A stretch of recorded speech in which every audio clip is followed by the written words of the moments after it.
രാമൻകുട്ടി ഒരു കർഷകനായിരുന്നു. അവിവാഹിതനായ രാമൻകുട്ടി തന്റെ മക്കളെ സ്നേഹിക്കുന്നതിലേറെ മരങ്ങളെ സ്നേഹിച്ചു. പെട്ടെന്നാണ് രാമൻകുട്ടി ആ കാഴ്ച കണ്ടത്. വഴിയിൽ ഒരു ജാതി മരം വീണ് കിടക്കുന്നു. രാമൻകുട്ടി ഒട്ടും അമാന്തിച്ചില്ല. ആ മരം പൊക്കാൻ ശ്രമിച്ചു.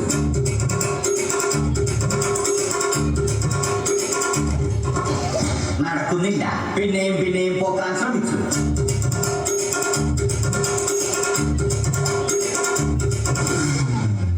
നടക്കുന്നില്ല. രാമൻകുട്ടി വഴിയെ പോയവരെ എല്ലാവരെയും സഹായത്തിന് വിളിച്ചു.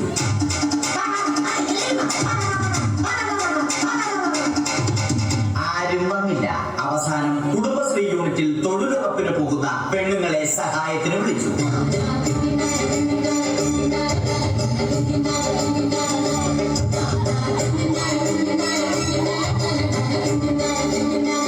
അവരെത്തി. അവർ അവരുടെ സ്ഥിരം പണി തുടങ്ങി. അത് കണ്ട ദേഷ്യം വന്ന രാമൻകുട്ടി മരത്തെ ഒറ്റയ്ക്ക് പിടിച്ചു പോക്കി.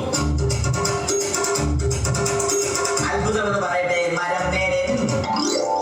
ഇത് കണ്ട തൊഴിലുറപ്പ് പെണ്ണുങ്ങൾ രാമൻകുട്ടിയോട് നോക്കുകൂലി ആവശ്യപ്പെട്ടു.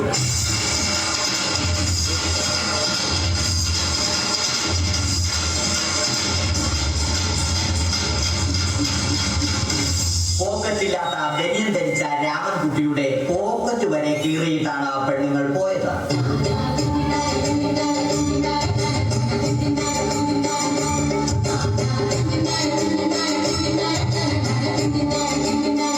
രാമൻകുട്ടി പിന്നീട് ഒന്നും ആലോചിച്ചില്ല. മരത്തിന് ആക്ടം പോസ്റ്റ് 2020 സെപ്റ്റംബർ 14 നൽകി. മരം തഴച്ചു വളർന്നു.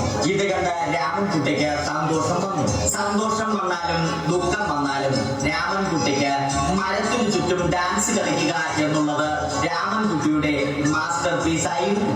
ആ മാസ്റ്റർ പീസ് രാമൻകുട്ടി ഇവിടെയും എടുത്തു.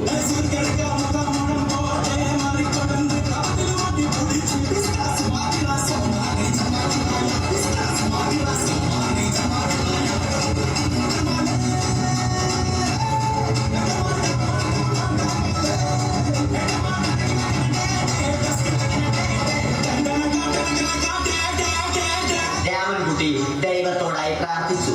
നിങ്ങൾ എനിക്ക് ആയുസ്സും ആരോഗ്യവും തരൂ. ഞാൻ മരങ്ങളെ സംരക്ഷിച്ചു കൊള്ളാം. കാരണം മരം ഒരു വരമാണ്. അവന്റെ പ്രാർത്ഥന ദൈവം കേട്ടു. ആ മാവിൽ നിന്നും വീണ തേങ്ങ രാമൻകുട്ടി മോങ്ങാതെ ഇരുന്നു തിന്നു.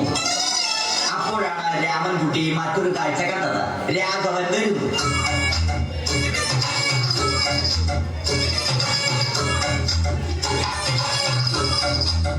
മരം മുറിക്കൽ ഹോബിയാക്കിയ, അതിലുപരി ജോലിയാക്കിയ രാഘവൻ മരങ്ങളുടെ ശത്രുവൻ.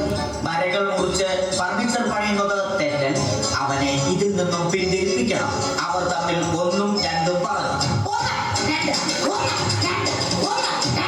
സംസാരം മൂത്ത് വാക്കേറ്റമായി.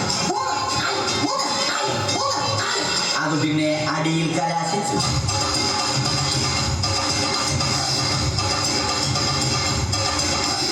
നല്ല മനസ്സിന് ഉടമയായ രാമൻകുട്ടി കംപ്ലീറ്റ് അടിയും വാരിക്കൂട്ടി. ഒടുവിൽ രാമൻകുട്ടി സർവ്വധൈര്യവും സംഭരിച്ച് രാഘവനോടായി അലറി. മനസ്സലിഞ്ഞ രാഘവൻ രാമൻകുട്ടിയെ അരികിൽ വിളിച്ചു. കൈവാത്തിന് കിട്ടിയ രാമൻകുട്ടിയെ രാഘവൻ ഒട്ടിറൊട്ടിയാക്കി മരത്തിലൊട്ടിച്ചു.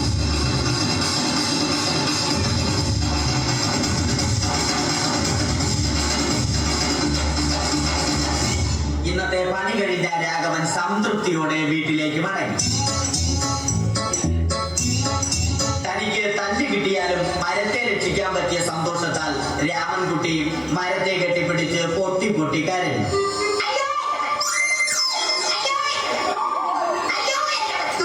കാരണം മരം ഒരു വരമാണ്.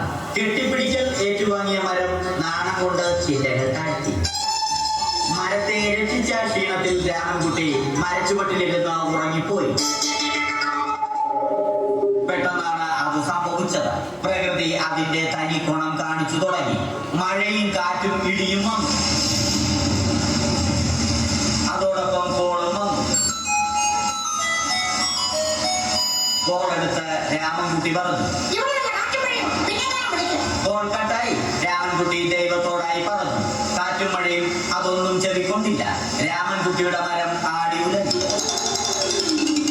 രാമൻകുട്ടി ദൈവത്തോടായി വീണ്ടും പറഞ്ഞു, മരം ഒരു വരമാണ്, മരത്തെ ഒന്നും ചെയ്യരുത്. വരം കിട്ടിയതുപോലെ രാമൻകുട്ടി തന്റെ ചൂണ്ടുവിരൽ കൊണ്ട് മരത്തെ താങ്ങി നിർത്തി.